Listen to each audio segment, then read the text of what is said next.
For today's video, makita nato nga gitun-an ni Papa si Sky. Gabot sa Papa ay way langan-langan. Iya dudayang giingnan nga magpatudlo siya. Kani si Sky, dito pa ko sa trabahoan, iya ko gichatan nga magpatudlo ko sa math kay naglibog daw siya, wala kayo siya nakasabot pag-discuss sa iyahang teacher. Akong giingnan nga mauna man si Papa pagpatudlo daan. Pagabot na ko mauna ni akong naabtan nga nagtinuduay na sila aw di nagkuha dayon ko og cellphone nako para videoan. Tanawa guys kung unsa ni kaseryoso jud si Sky nga magtuon.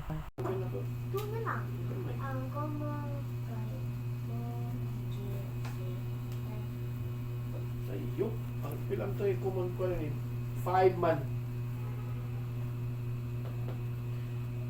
Di siya pwede ang kaning sample na ko, dili siya pwede sa kuan gamitan sa continuous methods kay ha? Dili siya pwede continuous ang example number 1 kay ngano man dili man siya prime factor, dili man siya prime numbers. Ha? Kabantay ka ta awang notes nimo di ba prime numbers only? Oh. Di wala siya prime number. Dili gani prime number. Sa to pa katura factorization o kuan nga method.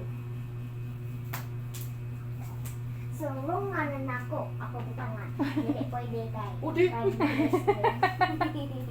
O, sana mo na 15, 20. Ang down na nimo is 5. Di lang nimo perfect kun rungan lang nimo. Kung isa ka sa 20 is 5. Sus, marami ito na anak ko ting liho ka. 4 times 5.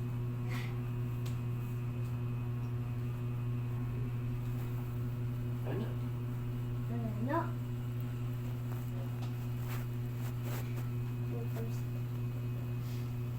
Di lagi pwede lagi. Di siya na-solve. Kung gamitan ni mo ani.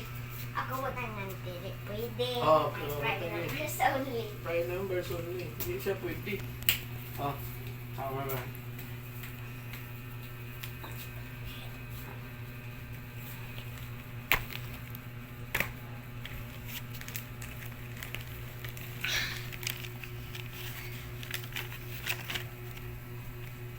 So, like continuous method.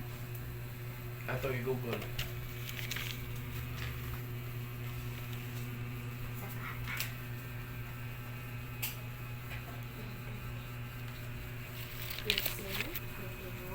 Continuous good. Continuous method. Or continuous. Division lagi Pareha na. na. Di mo na. Continuous method. Division. Mo gani ang kanang method niya pasabot division na, oh. Sa 15. Unsa man? 15 1 3 5 15. Kaman sa ako ako 20 is 1 2 choose the greatest factor that simply divides both 15 and 20. That is 5. Okay, uta. Continuous. Method mo para lagyan po na mo gawas. What method? Continuous. Para ba yung kadili pwede. Ang awang gigamit niya, oh, listing mo na yung gigamit, oh, 1, 2, 3, 1, oh, 1, 3, 5, 15.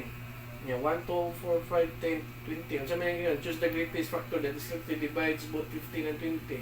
5. Ang sabi, listing na niya po na gigamit.